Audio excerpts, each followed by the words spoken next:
Hello, and welcome back to Things Are Going Great For Me, a podcast about the arts and the entertainment business. My name is J. Claude Deering. I'm an actor and a comedian. If you're new here, come on in. Don't be shy, because I want you all to enjoy yourselves. Have a lemon square. You deserve it. On each episode of this series, you'll hear from huge movie stars, big TV stars, and even some bright, shining Broadway stars, as well as second guest interviews with exciting up-and-coming comics and actors and established producers, authors, and writers. We banked all the episodes, which also makes this series a time capsule of events that occurred throughout an historic summer. You can follow me, your host, at @JClaudeDeering on both Twitter and Instagram, and you can follow our show handles on Twitter and Instagram at Things Are Going Great For Me. There you'll find our link tree that has links for our email list and Patreon. On our Patreon, you'll find bonus RSS feed interview coverage from some of our guests, including further insights about the future of the entertainment business, plus exclusive photos and videos, some truly funny moments that happened with our guests during technical difficulties, and more. Much more. So much more.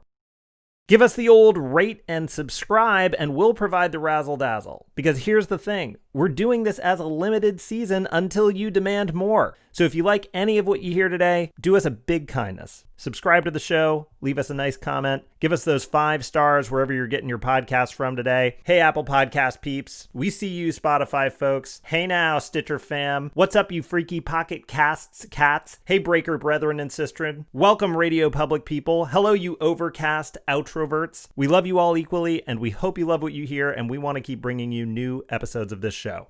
And by the way, we're thrilled to be sponsored for this limited series by Icelandic Glacial, the purest tasting water on Earth, sourced from the legendary Ölfus Spring in Iceland, naturally filtered through ancient lava rock, and certified carbon neutral for both product and operation. You are what you drink. Be a force of nature. Icelandic Glacial, natural spring water, sourced from Iceland.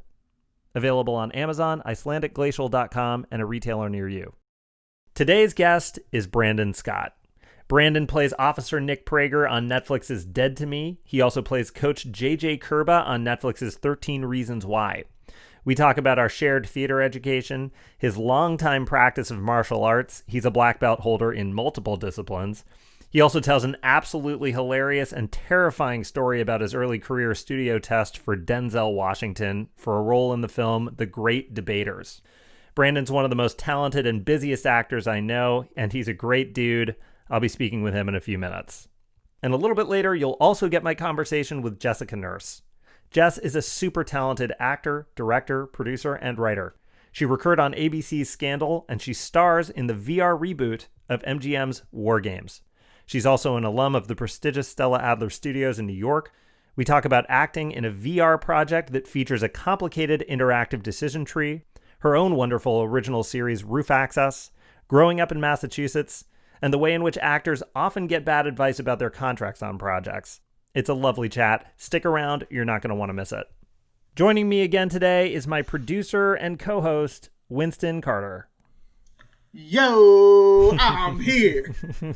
So today is specifically an NYU heavy episode. The NYU Tisch School of the Arts, it operates like a high school within a large university. So they graduate like a whopping 200 actors and theater makers per year out of their undergrad program, as opposed to the smaller but no less successful conservatory style programs at places like Carnegie Mellon and Northwestern. So I think sometimes people feel like NYU folks are everywhere you turn in places like New York and LA. I think you had said last episode that you were in a UCB class that was mostly NYU folks, right? No, that's just like always like my running. Being not from NYU or USC, you end up feeling like the minority of most of these things. Right, USC is the other one. Right, I guess in LA, sure. Does it bother you when you feel like you're surrounded by this NYU mafia? Oh no, I personally love it because if I see someone who I know, like I went to a state school for political science, and then if I see someone and I'm like, I'm better than you, and you should be amazing, it makes me feel great. Yeah, I mean, I'm just being honest. I don't think all NYU people are brilliant. I will say that. I mean, there were a few people that but you know, what I learned about actors is that you should never make an assumption about how talented you think a person is or how far you think they're going to go, because most of the time you're going to be wrong. So you go in, you can explain this to me. So you go in and like you're in Tisch, right? Mm-hmm. And that's just performing arts, right? Well, no, it's not. Tisch is, Okay. it's not just performing arts, it's fine arts. It's the film school is there. That Okay. The graduate program, I think, is headed by Spike Lee now. So, no, it's not just performing arts, but we've talked about it and we talk about it on this episode, that there should be more fraternization at the school between, for example, the film department and the acting department. There really wasn't a lot of that when I was there back in the early 2000s. I wonder if there's more now, because there really should be. Yeah, that would make sense. What a fun thing. That sounds fun to me. It sounds interesting. It was fun. I mean, it was definitely fun. It. Yeah, totally.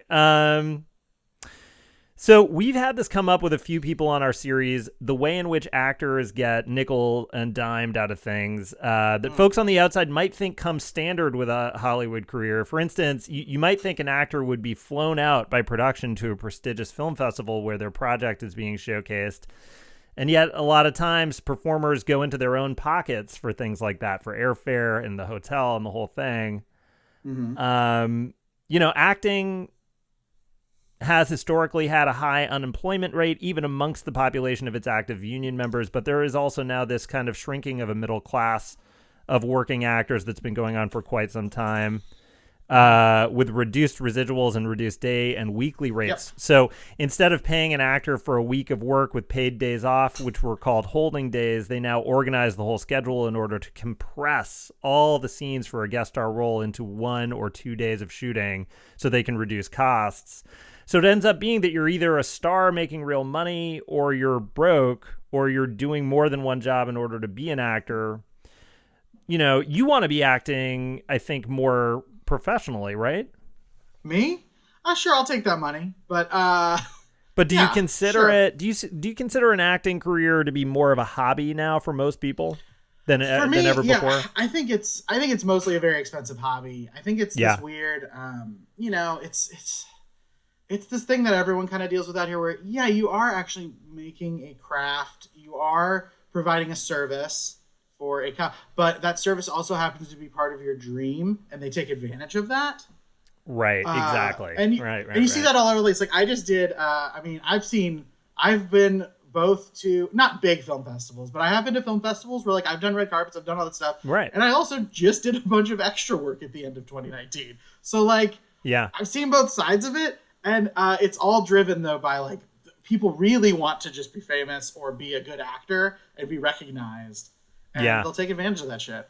And wherever there's a discussion about the economics of a business or a government, there's also always the ugly intersection of institutional racism and sexism. Yeah. We've said this before on this program, 2 things. Acting in the arts isn't in the top category of essential work, with so many issues going on right now. That being said, Broadway has completely shut down until optimistically late 2021. Center Theater Group here in Los Angeles had to furlough about half their entire staff.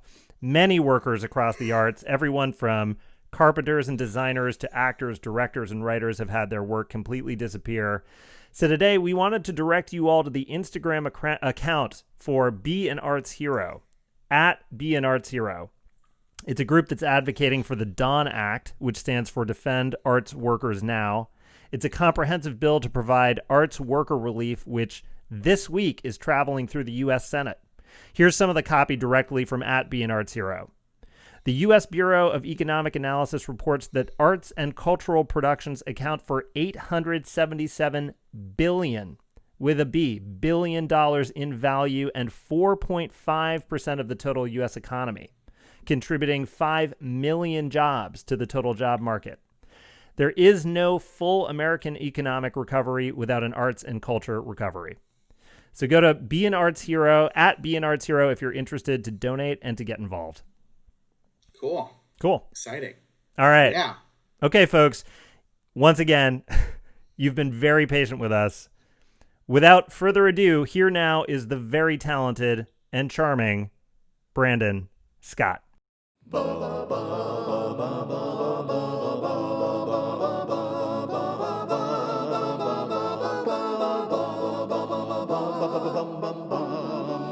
So you and I, we went to college together. We did. We did. And you went to the Atlantic Theater Company acting school. Then, No, oh no, am I wrong? I went to Strasbourg Oh, you went to for Strasbourg. Oh, okay. 3 years, and then classical for a year. Now, what were you? You were Adler, right? I was Adler, but I did a couple Okay. years of musical theater before I went to Adler, which I hugely enjoyed. What? Um, You wait? You did musical theater, I did, yeah. I sang my way into college. Claude? I had no idea. Yeah, yeah. I did a lot of that in school. Yeah, for those first 2 years, and it was great. Honestly, it was like American Idol every day. I mean, like the kids were incredibly talented. I was there with Melissa Fumero and some other folks that we know. I think Kristen Bell was like a year ahead of me, although we didn't know each other.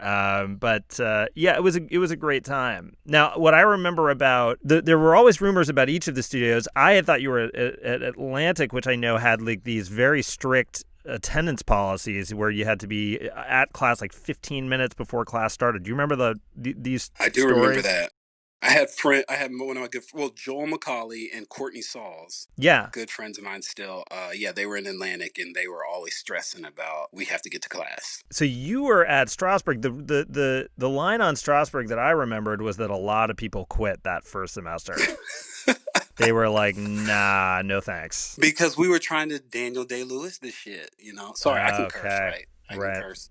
Yeah, definitely. Yeah, sure. Well, I think, yeah, Strasbourg was the one where it's like I forget the joke on every acting studio. How many There was students a like light takes bulb a joke light for bulb? every studio, right? Yeah, and I don't remember all of them, but I remember the Strasbourg one was something like, "My mommy had a light bulb," and then you just start crying. You know, that's what the answer was.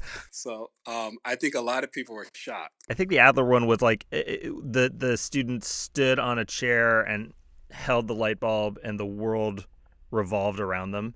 Oh wow! Wait, I don't get that I one think though. that What the is idea it? that Adler folks were so narcissistic, or Conceited? that everything Okay, had big narcissistic. egos, maybe. I could be. I think that was what it was. Interesting. Yeah. Interesting. Is that? Do you feel like that was very true? Well, you know what? I'll tell you what I was shopping like for my next studio because I wanted to do at least a couple years at one of the more sort of traditional studios, and so what I would do is I'd go to see those main stage shows, and in the programs for every show they'd have where each performer was, which studio they were at. And pound for pound, it was the Adler kids who were. I walked away going like they were great. They were the best in the show. Now I wasn't. This was I scienced that stuff. I wasn't trying. I had no. I didn't come in with any bias. Wow. So that was my. So that's what helped me make my ultimately my And you decision. went to Adler's sophomore year or junior? Which one? My junior and senior years. Okay, nice. You did a year of I did a classical. year of classical, 3 years of Strasbourg, and I love Strasbourg. I know a lot of people had issues with it, and it's an interesting studio. But I really appreciated my teachers and a lot, and I'm still friends with quite a few of them. It's so funny. I feel like I was one of those NYU kids who was like, "Oh, I'm going to do Broadway. I'm never going to do film and television. You know, I'm going to stay in New York." Now they teach the business of the industry, I think, as part of your degree. But I don't know about you, but when I was there, we didn't learn anything about the business side of this whole thing. No, it was very much about loving and being devoted to theater in a world that was moving maybe past, had already moved past theater. I mean, we can discuss more about theater as always being this thing they say is always dying, but it still is still here and still is so vital. But Yeah. yeah, but you would think that in a school that had like such a solid film department that there'd be a little bit more maybe introductions made between those groups of people. That's what, yeah. And I remember there were a lot of people who were part of that movement to somehow connect the two schools, the film department and the drama department, that there should be more of an interplay between the two. Yeah, but classical, I just randomly ended up, I think I needed to take an elective and ended up in this guy, Louis Sheeter's class. And he was amazing. The classical studio there was really, really awesome. I really appreciated And that. so in classical studio, you're really focusing on Shakespeare. Is that what Yeah, it just was? Shakespeare and yeah, Shakespeare. Now you've given me one or two compliments over the years, and first of all, I need you to know how much those kind words have meant to me because you're one of the best actors that I know. Oh, please. Well, thank you. That's so sweet. But You're charming and you're silly and fun, but you don't perform all the time. You let things in. And you can also switch and be very cerebral. Sometimes you can be very manipulative, like particularly in your performance of Susan Laurie Park's play Top Dog Underdog, which I saw you do with our friend Ernest Waddell. you saw that? I did, yeah, and we were just in our first couple years, I think, in LA. Is that right? Yeah. Wow. I forgot about that. And you were both great in it. Yeah. What? So tell me about what? Because I saw that play twice on Broadway. I loved it so much. What is that? What is that play about to you? I have to think about that one again. I think in its simplest form, it's about I forget if they. I think they were really brothers. I think so. I don't Yeah. remember if they were, but yeah, to me, it's just always been about brotherhood, and I for me, I know there are all these other themes with that play, which I don't even know if I could remember them all right now, and some of them are very cerebral. But for me, just from the get go, because I have an older brother, and we don't have a let's say as explosive of a relationship, but at one point we did, and now that's my homie, that's my ride or die, that's my best friend. He was the best man at my wedding, but there was something about siblings that I just connected to and wanted to explore, and then Ernest was a good friend of mine or he is a good friend of mine from college, and so I it was actually his idea to do it, and we had yeah, friends for so long. You have your things that you can bring to it also, your the good and the bad, so it just kind of felt like a natural fit for the two of us. Yeah. I appreciate that thing about the friction between brothers. I have a younger sister, but now I'm raising two boys, and I'm curious about what that will be like for the two of them as they grow up. I hear with Yeah, boys, it's a lot of like they beat each other up a lot. It's a lot of why is that? competition. Yeah, I don't know. I'm gonna try to not let that happen, but I mean, it's out of your hand. I mean, it's part of. It's like it's in the DNA of boys. I don't think you can change anything about that. But do girls not do? I don't know. Do maybe we need some sisters on the show? But do siblings, women sisters, ever have as I don't know. But explosive I of a think we should relationship? definitely do. We should spend an entire episode of a podcast talking about what women do. I think that would go real Two great for guys, us, two probably. guys. Oh yeah, let You me can tell you edit about this women. part This out. is what Let women me tell. do. I think that. I don't know. I don't really know. I wouldn't presume. Yeah, I don't know. You're right. I wanted to ask about, what would you say your experiences with people in the business are they mostly good? Do you feel, or mostly bad? Do you think it's a requirement for genius artists or genius business people in Hollywood to also be ruthless assholes? What has been your experience? Oh man, I've been very fortunate. I've had mostly good experiences. I haven't really had any assholes or. But again, that may have been because like early in my career, I was also just not trying to. You know, I wasn't. I was. How do I say this? I think I kept myself so small that I was unnoticeable. Let's say that. So maybe I didn't get the short end of the stick, or I didn't get like but I also haven't seen that, so I can't just relate to that. But I don't think you have to be an asshole at all, and I think that also with what's me Too in 2020, or even before that, everything that's going on, I think we're learning, hopefully, more and more, we don't have to be assholes to each other. Um, Hopefully, yeah. but I do think that there's this, I think that you do have to learn to stand up for yourself. I think you do have to learn to value your worth. Yeah. And I think that I'm someone who's very conflict is it averse, adverse, Yeah. averse, Yeah. averse, okay. And so it's similar to kind of like the thing about myself as being someone who doesn't want to be difficult and thinking that any step, every step outside of this certain bubble or this certain like circle means that I'm difficult. It's like I'm someone who's very conflict averse. So it took like even in therapy was like, oh, you can kind of like, you standing up for yourself is not, causing conflict. You know, you Yeah. standing up for yourself just might be saying, no, I don't want to go on this audition. You know what I mean? And it's like, Right.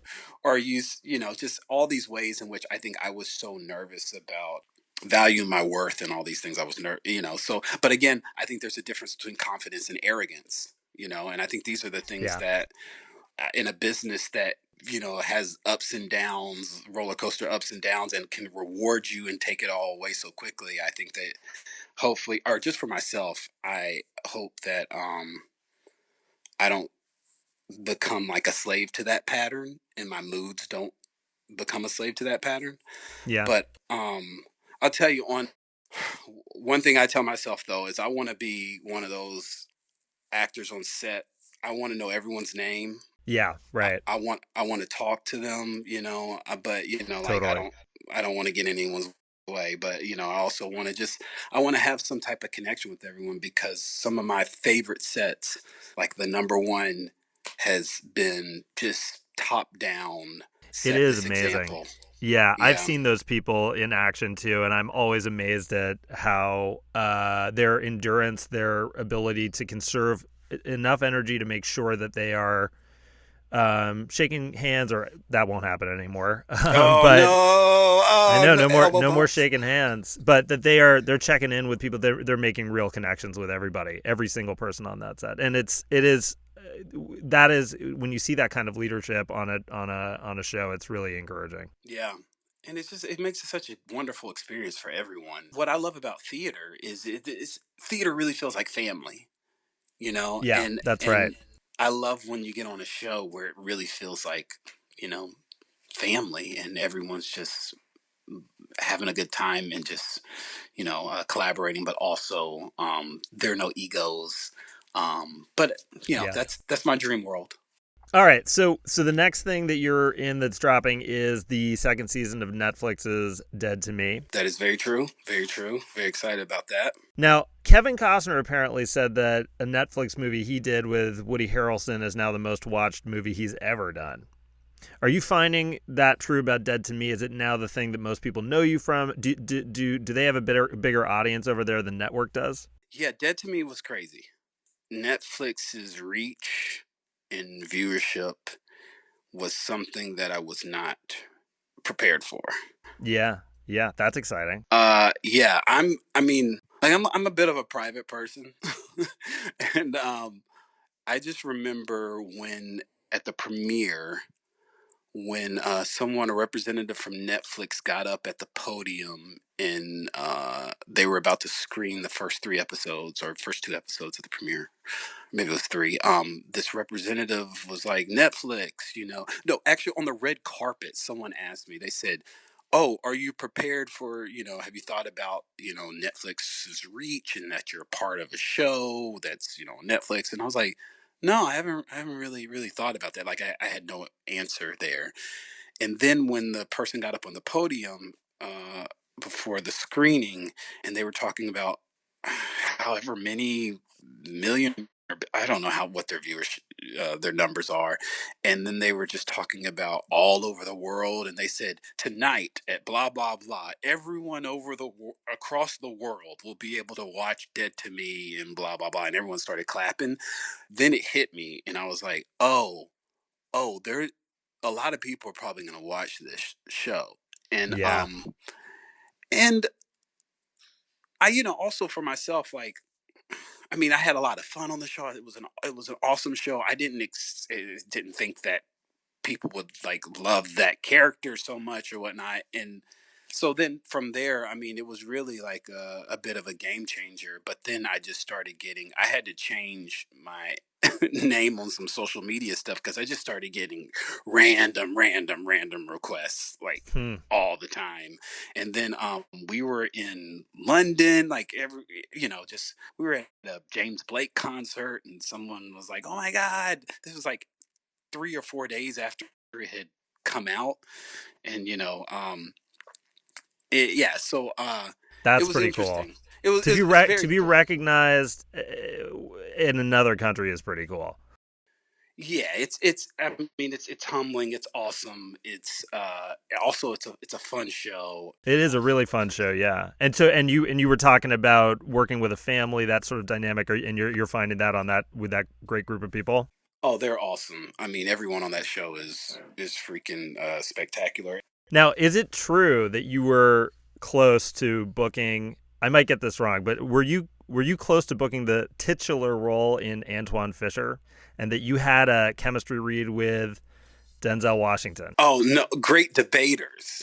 The great debaters. Oh, was it a different Denzel Washington movie? Yes, the great debaters is Denzel Washington did that. That's the one that I think put Nate Parker on the map.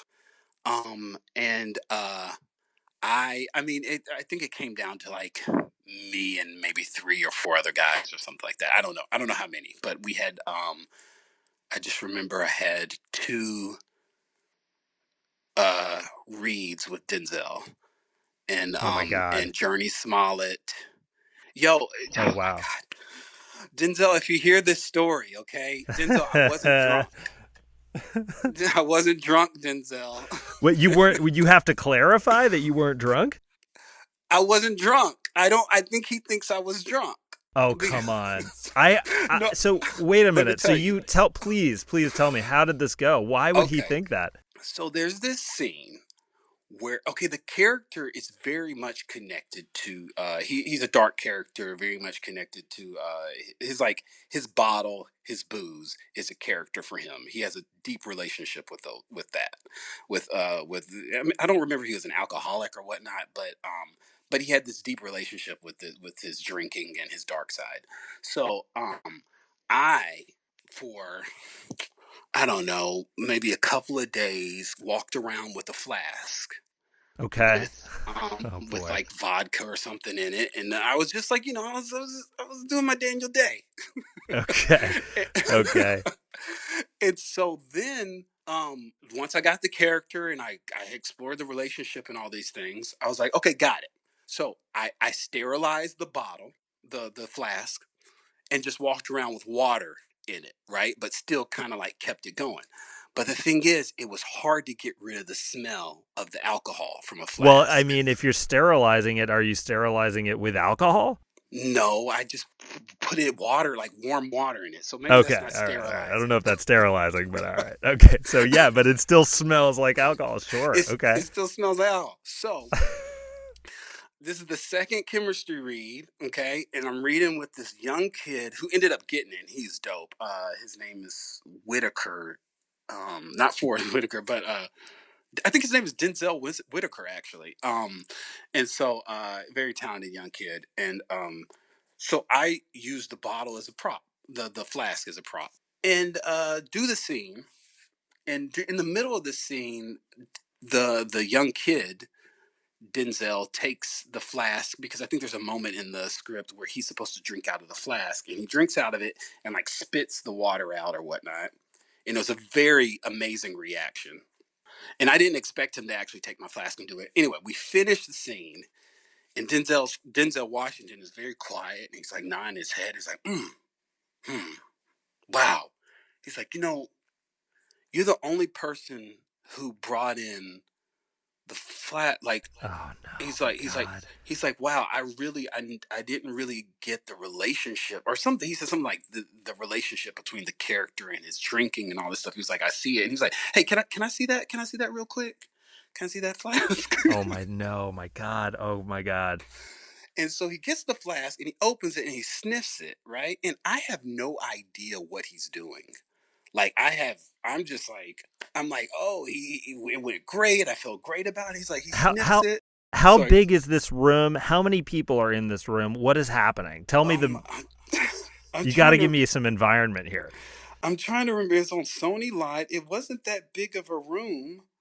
Um, and I think it was just me, him, the producer, who I want to say his name is Todd Black, but I might be making that name up. How old are Um, you when this is happening? 24, Oh my god, 25. you are new to LA. This is the biggest thing that's happened to you so far. Yeah, Oh my I'm god. I'm freaking out. And and he sniffs it and then kind of like and he's like, okay, okay.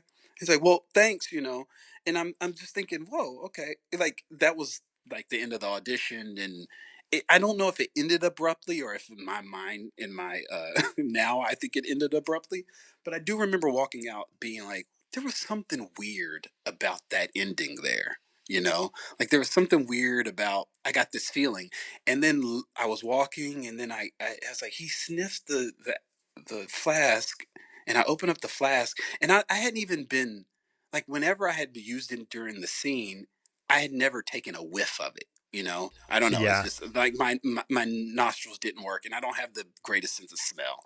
But then I really smelled it, and I was like, oh shit, this smell still smells like alcohol. And I'm like, I wonder if this dude thinks that I was actually drunk. And who knows? Maybe he didn't.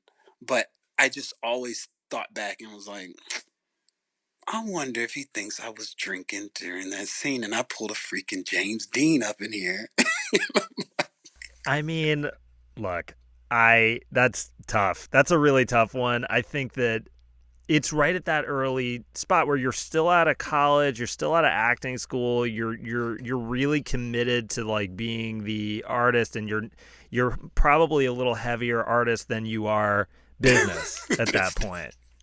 So I it's know. tough. I mean, yeah, I mean, I've had plenty of moments that I look back on that I worry about. Oh, did I say that? Did I come off wrong, or too, or like, particularly when you said that thing about the arrogance, confidence? Feel like a lot of times when people are arrogant, it's because they're really afraid, you know. Yeah. So, and I've had those moments, but that's an incredible story. I hope you get an opportunity you haven't worked with him since. You've never seen. Have you seen him since? No, no, no, I haven't seen him since. I haven't worked with him since. I remember flying to go see him because I wanted to see Fences. And On when it was on Broadway? was in Broad yeah, when was yes, when Oh, he was great! doing it on Wow. Broadway. And I remember my acting teacher from high school, right? Because I was talking to her at the time, and she was like, you know what, you should just write him a note and Oh leave boy. it at like the Oh no. she was like, write him a note and leave it at the like, I forget. She said you can go up to the box office and ask them to leave it backstage for him or something. And so I wrote this note, and then I chickened out. I chickened out from Interesting. Yeah. sending. But what's interesting is the other, like literally, like probably about a month ago, I found that note. Oh my Still have gosh. it. Yeah. And and it was like, hey, it's Brandon Scott. I auditioned for you for the Great Debaters, and just blah blah blah. So one day though.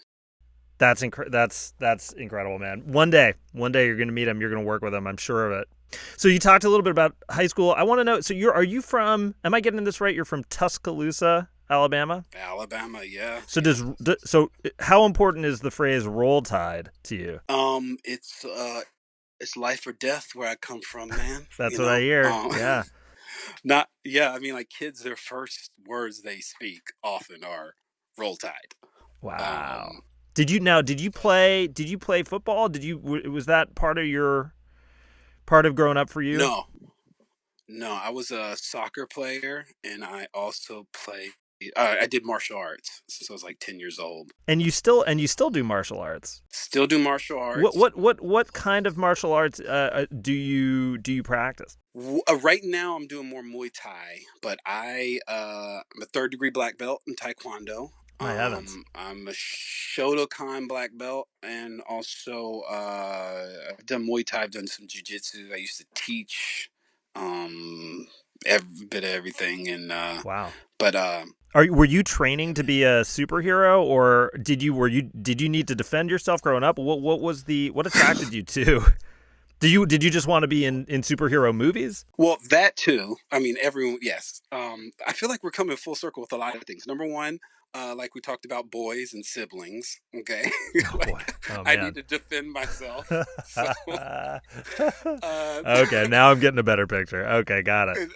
and but also it was mostly, I think I kicked my aunt at one point, Oh my like gosh. playing around, Okay, yeah. because I used to watch a lot of martial arts movies, and my dad was like, put that boy in martial arts, put that boy in karate.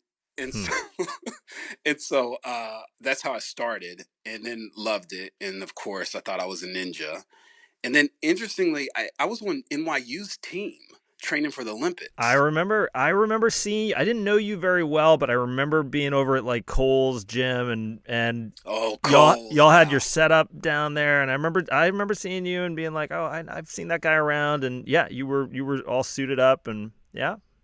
I didn't know that. So we had a team. Yeah, it was a Jito Kwan team, which is like Taekwondo. And yeah, we had a really, I thought we were a good team. Did you ever have to use any of that in your life to diffuse a situation? Not even to escalate it, but I know a lot of these are usually to like help diffuse a potentially violent situation. Does that ever happen to you? No, I've Are you never. waiting for that day every morning? You're like, this could be the day. Yeah, I feel like there was a period where me and a friend, every now and then we'll be at a bar and we'll be like, "Yo, man, we just want to get into a fight so we can actually use these moves one day." No, actually, no. I've never had to use it like that. I think that I've never had to use my martial arts skills. Let's say that, but I definitely think there have been quite a few times I've just the discipline, not just in de-escalating a situation, but I think I always say that I think my martial arts training actually prepared me for many things about this business. Um, and I am constantly grateful about for the things like the discipline and the Right. perseverance and the goal setting and the kind of like all those things, because I think that I've tried to use that mentality to kind of just deal with this business. Yeah, yeah, definitely on the discipline that resonates with me. Did you do martial? What? Wait, you play basketball, right? No, you know what's funny? I loved basketball. Basketball I loved so much when I used to practice all the time as a kid growing up. I'd take my bike Okay. down to the playground, I'd shoot hoops there, and then like there was a time when we were living in California, we had a hoop for about the 3 years that we were here when I was in about middle school. But I'm terrible at it. I'm just terrible at it. I can't, the ball does not roll off my fingers very well. Like I'm okay at a couple of sports, but basketball was not one of them. And I'm tall, but What was your sport, or what I is did. your I sport I now? would Would you? do like I was pretty good at tennis. Okay, I can see that. Yeah. I'm okay at golf. Like I'm okay at like bougie shit. Tennis is no joke, man. I mean, neither is golf actually, but Golf just takes all that focus, but I love tennis. Tennis. Yeah, it gets intense in the best way. I did a little wrestling in high school. I was doing wrestling in high school, oh, and you then like wrestled. Wow. Okay, yeah, dope. and then like the music and drama teachers at my high school came and collected me, and they were like, "You're not doing that." Wait, tell me yeah, how did you transition, and when did you transition into musical theater? What was it that got me started with that? And did you always sing or what? Yeah, I just started like singing along to like Disney soundtracks when I was a little kid. Like I really liked singing. Like I would sing all the like Gaston stuff from Beauty and the Beast. And then I auditioned for a production of Evita when I was a little kid in a professional production, and I got the. I think it was because my music teacher was like, there's an audition and you should go audition.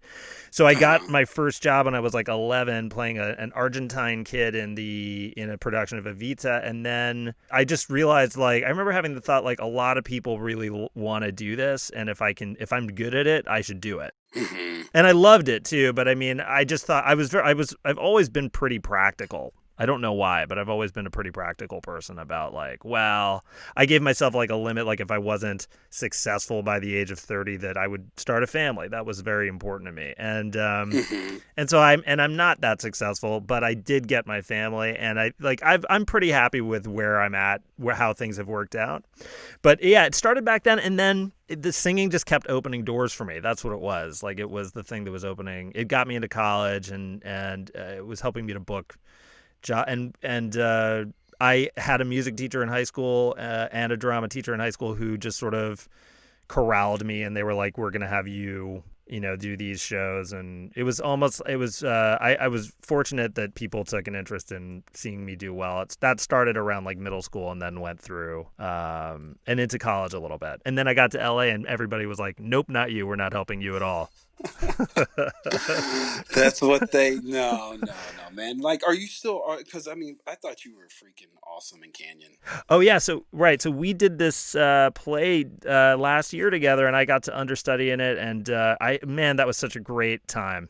It's a really, really phenomenal script and phenomenal group of people, and you all were gonna take it to the Kirk Douglas, correct? Yeah, we were supposed to do that. I'm but so sorry that got sidelined by this health crisis. By this quar life, what were we saying? Quar. The quar. That's the quar life. Okay. Yeah, man. But I think it's gonna happen again at some point. You and I tested, I think, for the same pilot one year. What pilot was that? That sounds familiar. Was it at ABC? Yeah, it was set up. I think it was just the studio was ABC and the network was going to be NBC. Was it what pilot was it? Were we secretary? Like it was like we were. I can't remember the name of it off the top of my head, but I know that it was about we were gonna. It was our two characters were supposed to be these kind of buddies that were thrown together because of maybe their girlfriends. Like they weren't buddies, but their girlfriends were buddies. And he's kind of my character was kind of a not so smooth kind of or cool or I don't know whatever LA tells us that this character was supposed to be and what the other and then I think your character was supposed to be the kind of guy that my character would want to be friends with or something. Jeez, I remember. I'm trying to remember the name of it. I remember the room. Yeah. And what I do remember is an article came out. It didn't go forward, and an article came out that said they couldn't find the talent in LA. And I remember reading that and being like, well, fuck you. Do you remember that? I remember that one. It was what an insult. So your next job, we talked about a little bit, you and I. You are going to be a series regular on the final season of Goliath, yeah. That's great, man. Congrats. Oh, thank you, man. This is a dope role. It's a really dope role, and what's great about Goliath is they've already fleshed out all the scripts. Yeah. And so so that where it's going, Oh, cool. Yeah. For Dead to Me is a bit different. There's still, we don't get all the scripts from the get-go. Maybe and I don't even think Christine Applegate and Linda Cardellini do, but I'm not 100% sure. I think they know where they're going, but Dead to Me is a lot of fun because they're breaking the scripts and all these things as we kind of go. I think they probably have the first 3 eps out, and then we get the other ones as we go. This Goliath one is, I think it's a dope part because it's essential to the story for all these reasons. I don't want to give away anything. Yeah, no. But it's so far. Before they shut it down, it was a really cool, maybe one of the most collaborative experiences I've been a part of, in terms of for a network or whatnot, because we can talk about anything and suggest anything, and it's just been so much fun, because the showrunner and the creative team behind there, they want your ideas. They want you to talk character and to talk, well, what if, and what do you and the writers, everyone is so on board for us, really creating, they have it and it's all there, but then sometimes when you're there shooting it, it's just kind of like, well, what do you feel like doing? And I remember Billy Bob Thornton he said, one of the dopest things about this show is you have to be prepared to light for anything. And that's kind of what they do. And so, because you might just get the impulse to just do something that, you know, on another show they're not lit for, but on this one it's kind of like, yo, this is your playground. What do you want to do? And feel free to do it. And it's really exciting. That's awesome. And you said they had to shut down production sort of in the middle because of the health crisis. So what are they reaching out and saying, like, hang tight, we got this, we have a plan, or what kind of information are you getting from that particular production right now? Oh, we've gotten some updates. Just it's mostly hang tight for now. Were you about halfway through with what you needed to shoot, or where were you? I think we were probably a third through. Got it. I mean, I'm curious about how the whole industry starts back up, not just because of, you have to sign away your life, but I mean, I'm curious about the backlog of all these like major stars who, what happens if, you know, star A, who's supposed to have been shooting all through June, had another job that was supposed to start in September, and they had another job in January, and they have another job in March, and they have another, you know what I mean? It's like, how do you it can be a big mess. And so that's what I'm really curious about with all these shows. What happens with the backlog and schedules, and how do we pick up? But they'll figure it out. Well, hopefully it's coming back. You're going to finish it out. I'm very excited to see it. It sounds really exciting. Before we go, we should probably plug your two theater companies. Oh, yes. I Am a Theater in Los Angeles. Is that what it's called? Yeah, I Am a Theater. And the other one's Ammo, sometimes called Ammunition. I don't know what the deal is with these 4-letter word theater and companies. They've partnered together now. They have partnered with each other. And yeah, Ammo and I Am have a lot of NYU kids involved with it, former NYU students.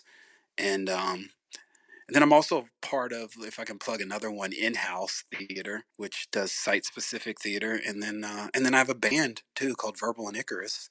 And if we're just plugging away. Yeah, please. Do you want to direct people to some social media handles or profiles or websites? Sure. God. IAMA is at IAMA Theater. Ammunition Theater is, I think, at Ammunition Theater.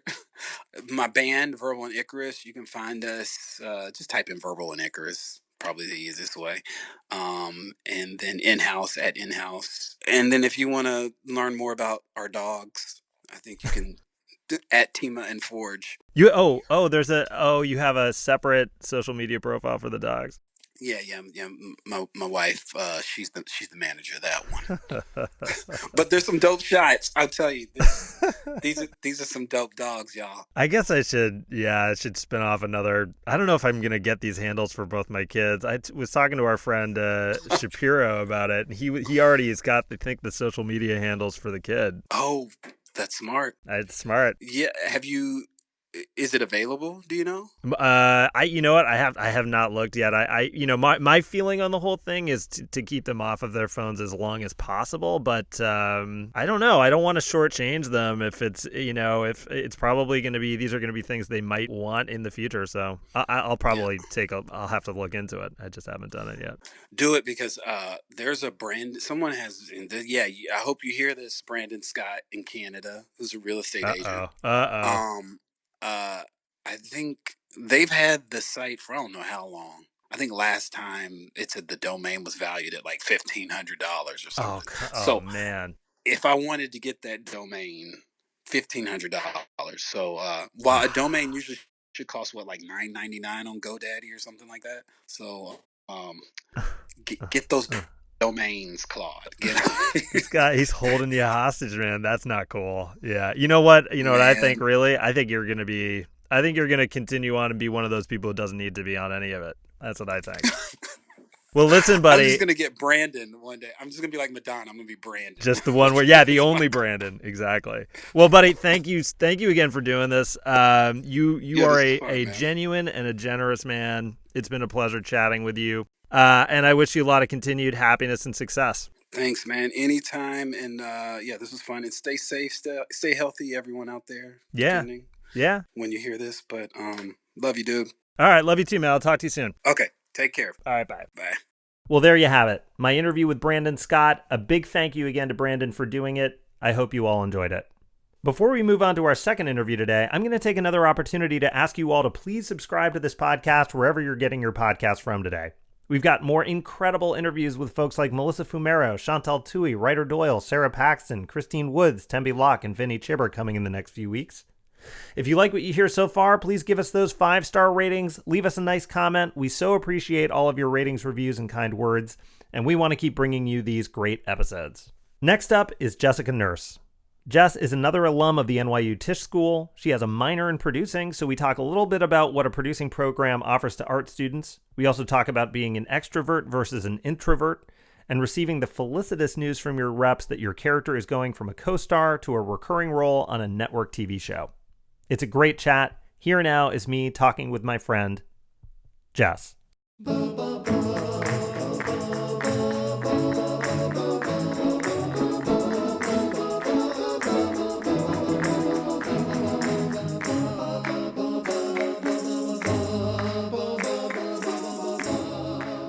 I feel like I'm a city kid too. I did grow up in a suburb, but I was Boston, and we were like 10 minutes outside of Boston. And so from third grade on, I was in a suburb, but before then I was kind of like in Boston. And then New York, and then LA. I feel like I don't really get what it's like to not be close to like a hub of people. And I'm also such an extrovert, and I get such a buzz from people and from life and from kind of events. And so this has been a really weird thing to be separate from all of that. That's interesting to hear you say that, because I feel like it's almost fashionable to say, I feel like I hear a lot of people who happen to be performers or comedy writers or TV writers, and they do a lot of posting about like how they're introverts, and it's actually refreshing to hear somebody say that they're an extrovert. I do find that it's a very, should I say hipster quality? I'm an introvert, like but you would also agree with that, like that you're an indoor kid, that you like being on your own. Yeah, I guess I like a little bit of both, I suppose. That's one of those things where I'm not totally like, I like going out. I don't know. I'm okay going to a place and meeting new people. I don't know that I'm always great at it, but I'm always excited to do it. Yeah. I'm never afraid. I think somebody once described, because I actually didn't know that I was an extrovert for a really long time. And I feel like I'm a quieter person. I'm like a more observant person. I'm definitely like a good listener. And I was always in theater spaces. So I was always a theater kid in high school and in college. And there were these very like loud personalities that were always kind of overshadowing, and people would be like, "Oh, you're an introvert. Like you're such an introvert." And then I kind of took that on, and then someone kind of explained it's like where you get your energy from, like what gives you a buzz, what makes you feel really like in yourself. And I feel and that was when I was like, oh, I'm most in myself when I'm out. I'm most in myself when I'm, I love crowds. Like I've had so many conversations with people where they're like, oh, I hate concerts because I'm just like in the middle of a crowd. And I'm like, what? That's the best. That's the best part. Yeah. Surrounded by people and to have all this energy and to kind of be a part of something that's bigger than yourself. Yeah. I like that too. Yeah. I guess it's when somebody talks to you that then it's a question of like, am I comfortable with this? Or sometimes though, I think it's really fun. I don't mind talking to somebody that's at a concert and they're not being horrible or obnoxious. Like they just want to say, hey, like I'm always there for that conversation. You don't feel too much stranger danger? No, I don't feel nearly enough stranger danger. So yeah, I guess I'm pretty okay either way, but I know what you mean about being like a theater kid because I've been in those rooms too, and I think sometimes I'm the person who's monopolizing the what's going on in the room. But as I've gotten older, I think I've become a little bit less that. I think nowadays I'm much more the person who is trying to listen a little bit more. Yeah. Yeah. Because there's an intent, I think, when you're younger. Not that I'm like when you're younger. When I was just a wee lad, Oh, we there's laugh. there's an intent, right? Like to when you're talking more, it's more about what you're wanting other people to think about you or wanting, to come off as or to be perceived as, or like, ooh, I want this person to think I'm funny, or ooh, I want this person to think this. And I think when you get older, there's just a sense of like, oh, nobody's really thinking about me that much. Like No, and yeah. also I'm kind of more okay with myself. Like the older I get, I'm not going to say how old I turn, but my birthday's this weekend. Happy birthday. Thanks. We'll all just assume now that you're turning 50. 50. Well, I want to ask you about. So you said you grew up. You spent some time growing up in Boston. Were you Yeah. were you born in Boston? Yeah, I was born in Boston. What? So what? So you said 10 minutes outside of Boston is where your family is. Yeah, so we grew up in Dorchester, Oh yeah, and then around 7 or 8, we moved to a suburb called Newton, yeah, Massachusetts. sure. Um, Very idyllic, very affluent. I grew up in, a standard middle class income, and my mom was a doctor, and my dad was in television. And yet I felt very poor growing up because I was around like so much wealth and so much like it In really in Newton?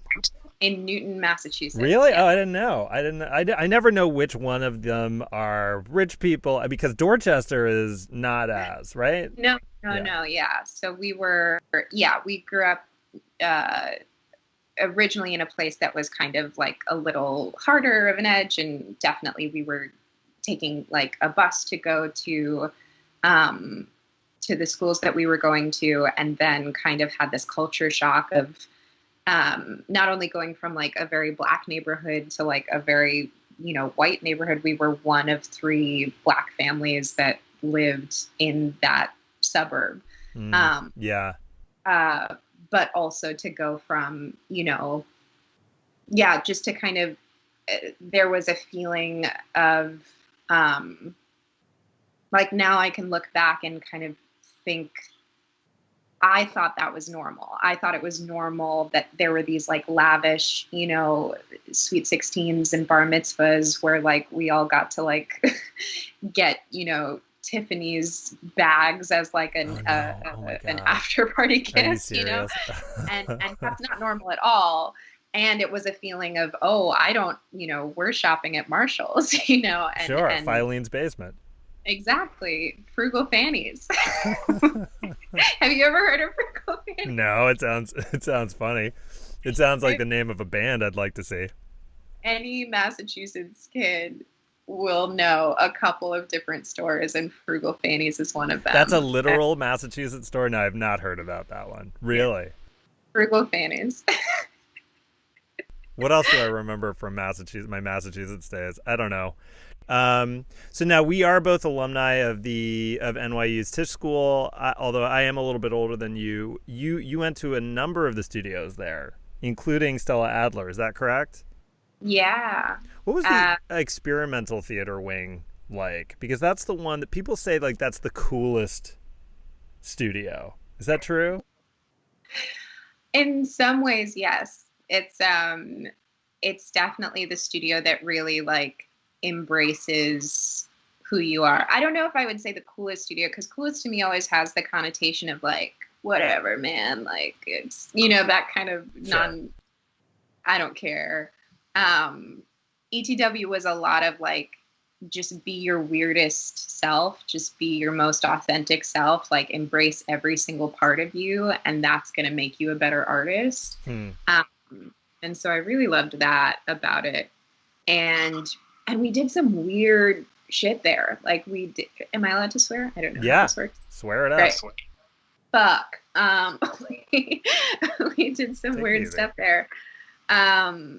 You know, there was a lot of like, it was a mixture of therapy and acting. You know, it was like we would do exercises where you would have to, there was this one exercise where you had to be on stage for a minute, and you basically had to do your entire inner monologue. You had to act out your entire inner monologue of what was happening. So you would be on that stage, everyone would be looking at you, and you would say like, "Ooh, everyone's looking at me, and that feels weird." And I think I said that wrong. And you know, I really like you. Like, you know, we've really bonded over the last. Oh, that was weird to call that out. And you would just go on this like minute long of calling out the voices that come up for you.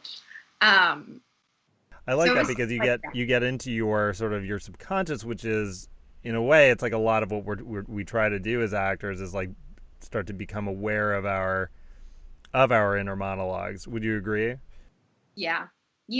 And I think that Adler, it was a really good mix to do Adler and ETW because they came from the same kind of heart space, which was being the work to be a good human is the work to be a good artist. And the, you know, awareness of self without judgment, that's a big Adler ism.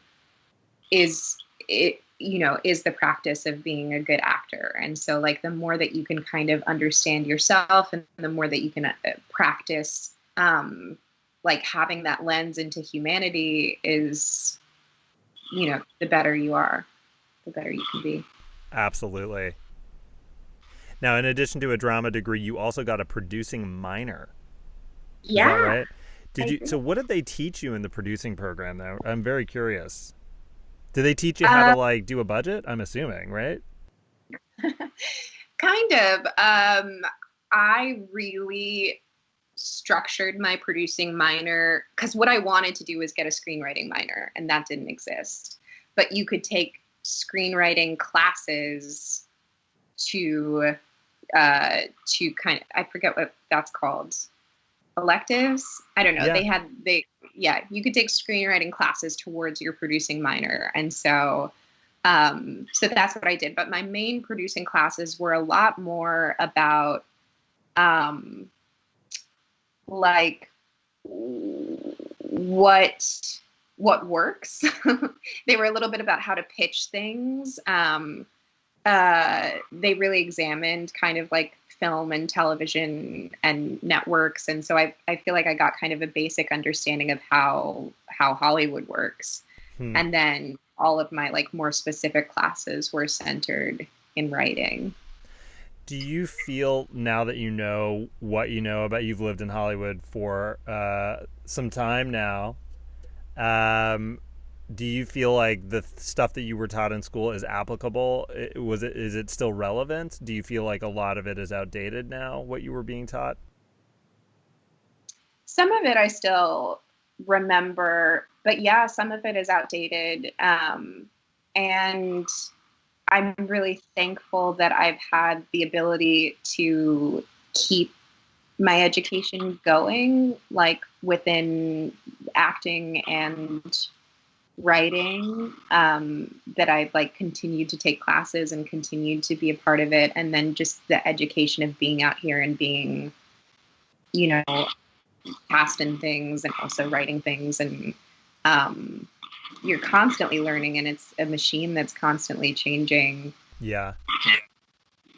But I'm very thankful that I got the basics. And also it's just like the producing minor is strangely just a card that I get to play occasionally. Like I get to be like, oh yeah, I studied this. And it adds like a legitimacy to what I've mostly learned after school. So you recently starred in MGM's War Games, which was a reimagining of the 1983 sci-fi thriller cult classic film starring Matthew Broderick and Ali Sheedy. It was an interactive series produced in collaboration with the Echo platform, which creates a choose your own adventure style of narrative. Can you explain what it's like to be the lead in a story that's also this decision tree format with multiple video segments? How does that affect your typical actor process when there are numerous outcomes and character arcs to consider? It was probably the best acting experience of my life, but also very difficult because you're right, there were all of these decision trees. And so we had this master map. We actually printed out this huge map that lived on our soundstage. And it would have, the exact kind of tree and how it would branch out and how it would come back together. So you would have scene A, and then you would have it branch into scene B1, scene B2, scene B3, scene B4. And my kind of big job as an actor was to make sure that however we ended, B1, B2, B3, B4, it would make sense for C1, C2, C3, C4. Right. That she was not kind of this manic character who could go from a big high to a big low. That everything felt very consistent. Really, it sounds like you're not just acting one series, you're almost acting multiple series for the same project. Yeah. And it was quick. Like, I think that we would go through scenes. We would kind of drive through them, and as actors, we always want to take more time and kind of really get it. But they were aware that we were kind of taking on something really ambitious. And yeah. And you played a hacker. I played a hacker, and I shaved the side of my head. Fine. And I read some insane books about hacking and documentaries about that world. And you did? What were the books that you looked at? I'm looking at one right now, and I want to get the name right, but my contacts aren't working. It's Hacker something spy. I know that was a big one that I read. And there's so many documentaries about Julian Assange and the world of hacking, and they're all kind of further from my fingertips than they were at the moment. But it was I gained a lot of respect for people who are in that world, and I also gained a lot of fear in understanding how much we are being tracked, and how much our data is right. Yeah. So the show's tagline was "the series that watches you." Could you explain why that has practical meaning for the series? Absolutely. So the series and the story unfolds as though you, the audience, have hacked into the videos of all of the characters. So any information that you're getting, any story that you're getting is through FaceTime calls, is through Skype sessions, is through somebody being in front of a camera that could potentially be hacked into. All of the video are from these devices. And so you see multiple videos on screen as you're watching the series unfold.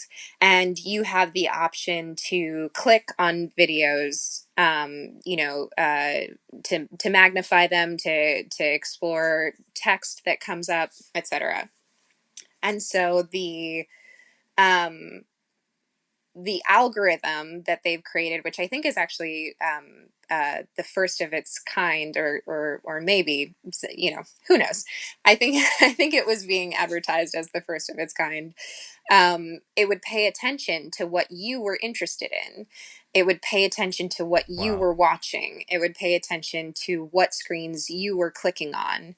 And the story would then unfold or change or, go off in different directions based on that. So if you were really interested in my relationship with my dad, a lot of things would unfold in that, and you would see more of that story play out. Or if you were really interested in me and my best friend, it wasn't so much that you were, that the story would become a completely different thing, but that you were going on a different path to get to the end result.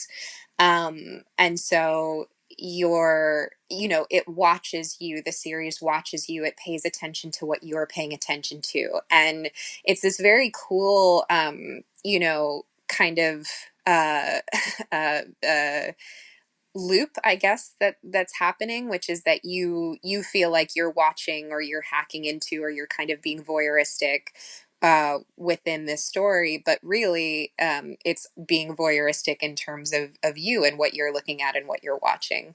Um, Wow. so that's the tagline. That's amazing and super creepy, but also gives you such an interesting and unique experience with a story. Yeah. So where can people find that project? It's on the Echo app or on the Echo website. And so they're a really cool company that is doing a lot of storytelling in this vein. They're really interested in, what is the multiverse of a story? What are the different avenues that you can go on? And how can you choose your own adventure within a story, and what are the creative ways to do that? And so they've come up with a couple of different series that operate that way, and they're a really great company. They've been so good to me, and I know a lot of people have worked with them before, and they're finding a really strong voice in this kind of in between. It's not a game, it's not a TV show, it's somewhere in the middle. Yeah, that's exciting. Yeah. Now, so you had a recurring role on Shonda Rhimes' ABC show Scandal. Yeah. Was that your network television debut? It was. It was so exciting. Yeah, it was the first time that I had ever been on like a big set, or especially like network TV, especially TV. And they were really great to me. I mean, uh, I had been auditioning professionally probably for 2 years at that point, and everything else that I had booked had been on a smaller scale or had been in commercials. Um, and I auditioned to be a co-star. I auditioned to have 3 lines, and they ended up bringing me back for 2 more Oh episodes, my which is gosh. really cool. Yeah, that's the dream. That's every actor's dream, is like they bring you back. Totally. Yeah. Uh, Now, film projects that you've been involved in have gone to South by Southwest and also Hmm. Cannes, and War Games, which we were talking about, was selected for screening at the Tribeca Film Festival. Yeah. What are those experiences like? Do you go to support each of those projects when they go to these fancy festivals?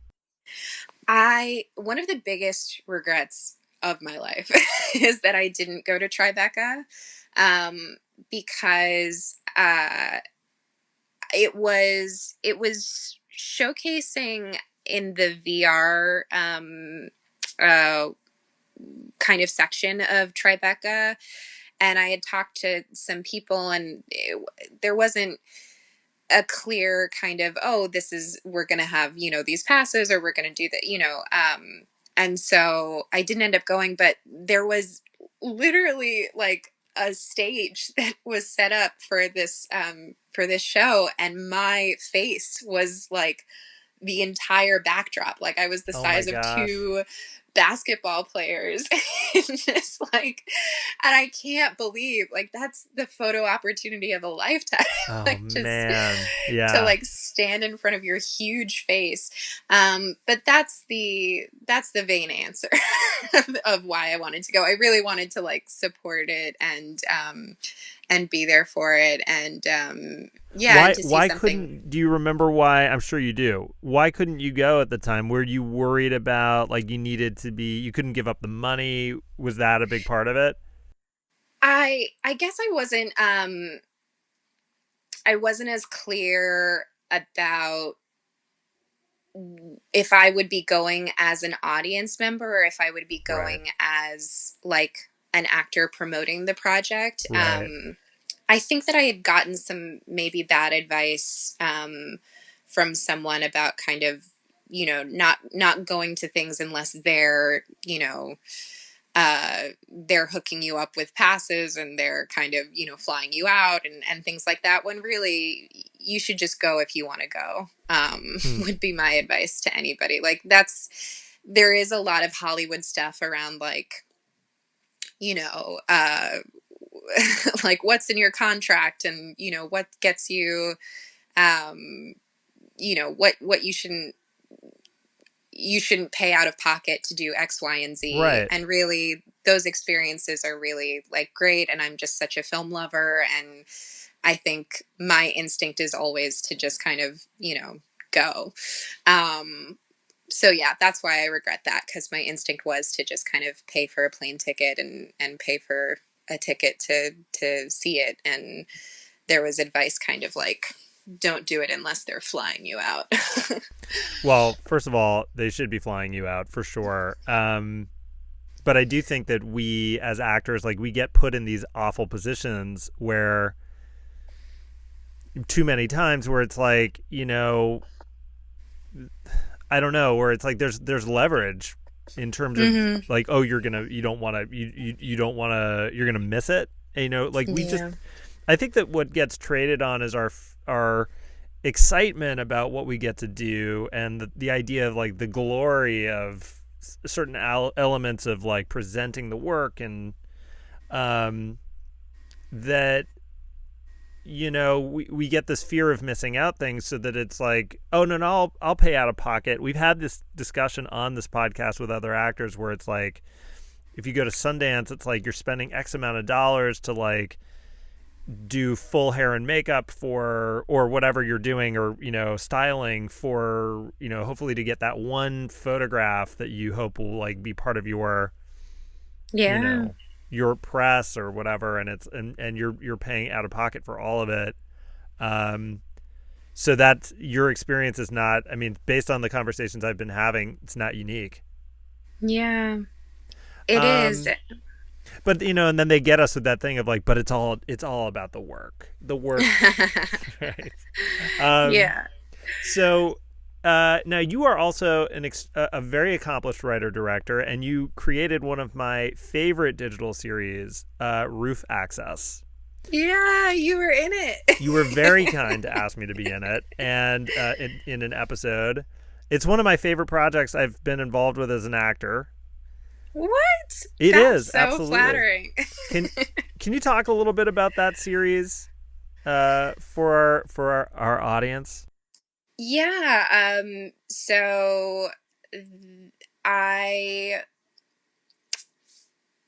had really wanted to write something and make it. And I had just kind of graduated from school.